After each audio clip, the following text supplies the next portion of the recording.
श्रीपादराजं शरणं प्रपद्ये। ह्या श्रीपाद श्रीवल्लभ चरित्रामृताच्या 9व्या अध्यायाच्या मध्यात आपण आलो आहोत। 9व्या अध्यायाचं नाव आहे कर्मफल मीमांसा। या अध्यायात आता जो संवाद नुकताच मागच्या गुरुवारी आपण जो संपन्न केलेला आहे, त्या अध्यायात श्रीपाद श्रीवल्लभ आणि त्यांचे दोन मोठे बंधू यांच्या जन्माचे रहस्य कथन केलेले आहे। आता याचं वाचन पुढे मी करते। श्रीपादराजं शरणं प्रपद्ये, अध्याय 9, कर्मफल मीमांसा। वंश परंपरेने आलेले कर्मदोष सुद्धा आहेत। श्री आपलराज शर्मा वेलुनाडू मंडलातील वैदिक ब्राह्मण होते, तरी त्यांच्या कुटुंबास ग्रामाधिपत्य होते। श्रीपादांचे पितामह आईनविल्ली या ग्रामाचे अधिकारी होते। त्यांच्या कुटुंबात ज्येष्ठ पुत्रास अधिकार देण्याची परंपरा होती। श्रीपादांच्या पितामहांचे नाव श्रीधर रामराज शर्मा होते। ग्रामाधिकार असलेल्या ब्राह्मणांमध्ये आपल्या नावास राज या शब्दास जोडण्याची प्रथा होती व ब्राह्मण असल्याचे सुचवण्यासाठी शर्मा या शब्दास जोडत असत। ग्रामात पीक पिकले किंवा पिकले नाही तरी कराच्या रकमेची भरपाई जमीनदारांना करणे अनिवार्य होते। ग्रामाधिकाऱ्यांवर कर वसूल करून देण्याची जबाबदारी होती। श्रीधर रामराज शर्मांना त्यांच्या आवडीनिवडीस बाजूला सारून जमीनदारांच्या आज्ञेनुसार वेळ प्रसंगी हिंसेच्या प्रयोगाने कर वसुली करावी लागे। हे त्यांचे ग्रामाधिकारी या नात्याने कर्तव्यधर्म होते, पण दैवाच्या दृष्टीने हे पाप कार्य होते। आपलराजांच्या ज्येष्ठ भ्रात्यास ग्रामाधिपत्य प्राप्त झाले। पितामहांच्या पापकर्मामुळे मोठा असलेला श्रीधरराज शर्मा धाकटा श्री रामराज शर्मा या उभयतास अंगवैकल्य प्राप्त झाले। श्रीपाद श्रीवल्लभ साक्षात श्री दत्तावतार असले तरी पितामहांच्या स्वल्प कर्माचे प्रभाव त्यांना पण अनुभवावे लागले, म्हणून त्यांना दुधाची समस्या उद्भवली। विश्वप्रभूंनी रचलेला नियम सर्वांस लागू होतो। स्वतः अवतरित होऊन कर्मफल त्यांनी पण भोगून आपले मार्गदर्शन केले। श्री व्यंकटप्पय्या श्रेष्ठी व श्री वत्सबाई वर्मा श्रीपादास आपल्या पौत्राप्रमाणे मानित, म्हणून श्रीपादांच्या दुधाची समस्या नाहीसी करण्याचा बराच विचार केला। श्री वर्मा श्रेष्ठीस बोलावून म्हणाले की या समस्येचा परिष्कार तुम्ही करावा। श्री नरसिंह वर्मांच्या येथे गायत्री या नावाने प्रसिद्ध अशा गायीची संतती होती। त्यातील सर्व शुभलक्षण असलेल्या एका गायीस श्रेष्ठींनी वर्माकडून क्रय केले। विक्रय केलेल्या धनास वर्मांनी आपल्या जवळ जपून ठेवले। पौरोहित्याच्या निमित्ताने आपलराज वर्मांच्या घरी आले। गो विक्रय केलेले धन वर्म्यांनी आपलराजास दक्षिणा म्हणून दिली। साधारणपणे पौरोहित्यानिमित्त मिळणाऱ्या दक्षिणेपेक्षा हे अधिक होते। आपलराज शर्मा यांनी धर्मा एवढे जेवढे द्रव्य दक्षिणा म्हणून घ्यायचे होते तेवढेच घेऊन उरलेल्या धनाचा अस्वीकार केला। वर्म्यांनी पण दिलेली दक्षिणा परत घेण्यास नकार दिला। क्षत्रिय वंशात माझा जन्म झाला असून दान दिलेले परत द्रव्य घेऊ शकत नाही असे म्हणाले। हा विवाद श्री व्यापनारायणांपर्यंत पोहोचला। ब्राह्मण परिषद बोलावण्यात आली। परिषदेत श्री व्यापनारायणांनी घोषणा केली की आपलराज शर्मांनी अस्वीकार केलेले हे धन ज्यांना घ्यावयाचे असेल त्यांनी घ्यावे। अनेक ब्राह्मण ते धन घेण्यास आपल्याला मिळावे या हेतूने त्यांच्या चढाओढ सुरू झाली। हे सगळेच बघण्यास विचित्र वाटत होते। तेवढ्यात तरुण असलेला पापय्या शास्त्री नावाचा ब्राह्मण म्हणाला, श्रीपाद देवांश संभूत अवतारी पुरुष नाही। देव असल्यास अशी विचित्र परिस्थिती कशी काय आली असती? श्री दत्तच असल्यास त्यांच्या दोघा भावांचे अंगवैकल्यापासून रक्षण का बरे केले नाही? ज्या काही घटना घडल्या त्या केवळ कल्पना आहेत। तिळाचा पर्वत करून चालणे महापाप आहे। मी दत्तभक्त आहे। श्वेतार्क रक्षा पण गुरूंकडून प्राप्त करून घेतली आहे। दररोज कितीतरी जप करतो। मी कुठलेही दान घेतल्याने मालिन्य येत नाही। योग्य असलेल्या अशा मला हे धन द्यावे। ब्राह्मण परिषदेने पापय्या शास्त्रीस ते धन द्यावयाचा निर्णय केला। ते धन एका चांगल्या गायीस विकत घेण्यास पुरेसे होते। सभा समाप्त झाल्यावर विजय गर्वाने पापय्या शास्त्री घरी गेला। तिथे त्याचे मामा आले होते। कुशल प्रश्न इष्ट गोष्टी झाल्या। भोजन करून जाण्यास पापय्या शास्त्री त्यांना सांगितले। पर्यायाने वर्षातून एकदा भोजन करतो, सध्या भाच्याकडे जेवण करणे जमणार नाही असे सांगून घाईघाईत तिथून निघून गेले। मामा निघून गेल्यावर पापय्या शास्त्री विचार करत बसले होते। त्यांची पत्नी जवळ येऊन म्हणाली, स्वामी, आता आलेले तुमचे मामा हुबेहूब गेल्या वर्षी वारलेल्या मामांसारखे दिसतात नाही का? पापया शास्त्री हादरून उठले. त्यांना एकच मामा होते, ते पण गतवर्षी निधन पावले. आता आलेले मामा हे कोण? माझी बुद्धी एवढ्या भ्रमात कशी बसली? मामाच्या नात्याचे इतर काही नाते असले तरी 100% या मामासारखे दिसणारे कोणी नव्हते. मृत झालेल्या मामांचा प्रेतात्मा तर नाही ना मी पाहिला. त्यांच्या हृदयाचे ठोके वाढत चालले. भूत प्रेत पिशाचांच्या मंत्रतंत्राविषयी त्यांना काही ज्ञान नव्हते. त्यांचे उपास्य दैवत असलेल्या दत्ताच्या अनुग्रहाचे पतन तर होत नव्हते ना? येणारा पुढचा काळ कष्टदायक तर नाही ना? मामांनी जाता जाता शीघ्र आपण भेटू याची अपेक्षा करतो असे म्हटलेले वाक्य सतत त्याच्या मनास भेडसावू लागले. लवकरच आपण मरण पाहून परलोकात मामास भेटणार का? या विचाराने त्याचे मन जड झाले. ओम राम दत्तात्रेयाय नमः या मंत्राचा जप त्याने सुरू केला. त्या दिवशी मंत्रजप करणे सुद्धा एकाग्र चित्ताने होत नव्हते. श्री कुकुटेश्वराच्या मंदिरात स्वयंभू दत्तात्रेयाचे दर्शन घेण्यास निघाला. दत्तमूर्तीचे ध्यान करण्यास बसल्यावर ध्यानात शीर नसलेली दत्तमूर्ती दिसली. तिथे पण जप करण्यास बसल्यावर मन स्थिर नव्हते. अर्चकाने प्रसाद दिल्यावर असे वाटले की विषपुरीत कलशातून काढून दिले की काय. अर्चक हसत हसत काहीतरी म्हणत होते, परंतु पापया शास्त्री असे ऐकून येत होते की हा प्रसाद ग्रहण करून लवकर मरण पाव. ते घरी परत आले तेव्हा त्यांच्या पत्नीच्या कपाळावर कुंकू दिसले नाही. मी जिवंत असताना कपाळावरचे कुंकू का बरे काढलेस असे म्हणून तिच्यावर चिडले. रुपयामध्ये कुंकू कपाळावर मिळवीत असता पापया शास्त्रीचे चिडणे तिला थोडे विचित्रच वाटले. पापयास वेड लागले असे म्हणून पिठापुरीत अफवा उठली.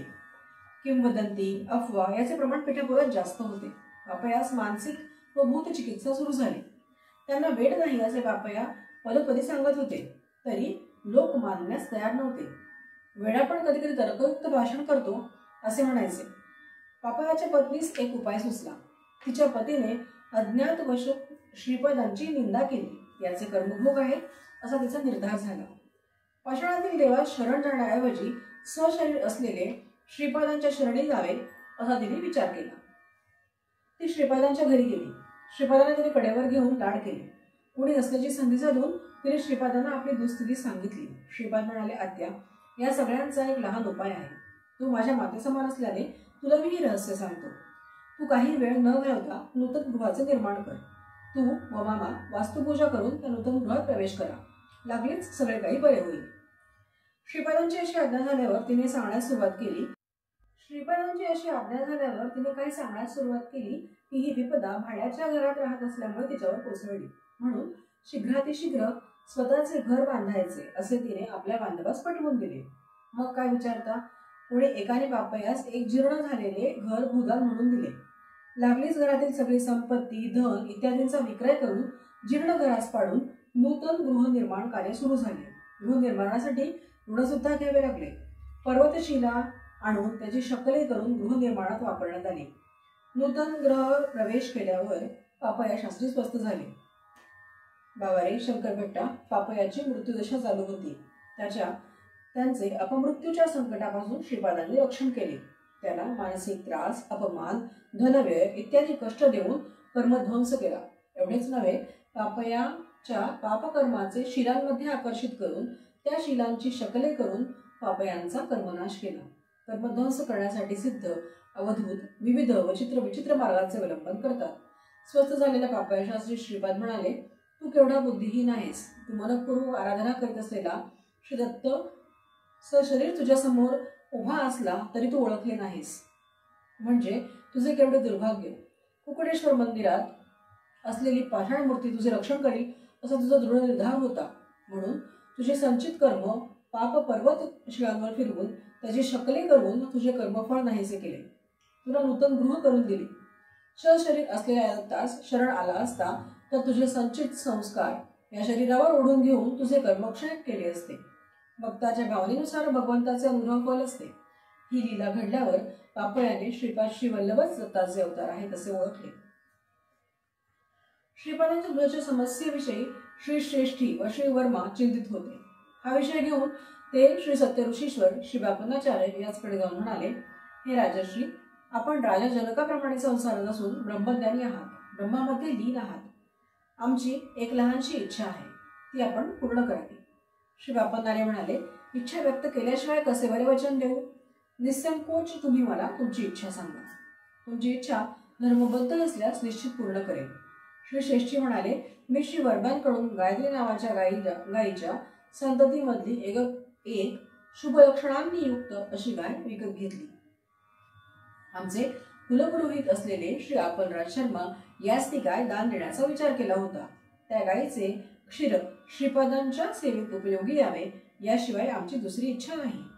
श्री श्रेष्ठींचे म्हणणे झाल्यावर श्री बापन्नारे म्हणाले, बरे बरे, तुम्ही असे करा, ती गाय माझ्या गोठ्यात आणून बांधा. मी ती गाय आपलराजास देण्याचा प्रयत्न करतो. शुभलक्षणी गाय आपलराजांच्या घरी असणे दात्यास व ग्रहितास शुभप्रद व श्रेयस्कर आहे. गोमातेस पापन्नाचार्यांच्या घरी आणले. गोदान घेण्यास आपलराजांनी नकार दिला. हिमालयात सतोपथ नावाचा एक प्रांत आहे. या प्रांतातून युधिष्ठिरादींनी स्वर्गारोहण केले. तेथे श्री सच्चिदानंद अवधूत नावाचे महात्मा होते. त्यांचे वय काही शताब्दींच्या पेक्षा जास्त होते. ते कैवल्य शृंगी येथे असलेले विश्वेश्वर प्रभूंचे शिष्य होते. श्री विश्वेश्वर प्रभू स्वतः पिटिकापुरी श्रीपाद श्री वल्लभ रूपाने असून त्यांचे बाल्य रूपाचे दर्शन घेऊन कृतार्थ व्हावे असा आदेश श्री सच्चिदानंदास झाला. श्री सच्चिदानंद अवधूत पिटिकापुरास आले. श्री बापन्नाचार्यांनी आपले आदराने स्वागत केले. त्यांच्या पुढे श्रीपादांच्या चुराची समस्या आली तेव्हा त्याने ठामपणे सांगितले की आपलराज शर्मांनी गोदान घेतले पाहिजे. श्रीपाद श्री वल्लभ साक्षात दत्तप्रभू असून व्यर्थ असलेल्या नियमांच्या बंधनात पडून गोक्षीर अर्पण करण्याचे महत्भाग्य आपल्या हातून दौडू नये असे ठासून सांगितले. ब्राह्मण परिषदेने श्रीपाद श्री वल्लभ श्री दत्त असल्याचा पुरावा मागितला. पंचमहाभूतांची साक्ष तुम्हाला देतो असे अवधूताने सांगितले. श्रीपाद हे दत्त असल्याचे पंचमहाभूतांची साक्ष यज्ञारंभ होता क्षणी भूमातेने साक्ष दिली. श्रीपाद श्री दत्त असल्या कारणाने आपलराज शर्मा यांनी गोदान स्वीकार करावे.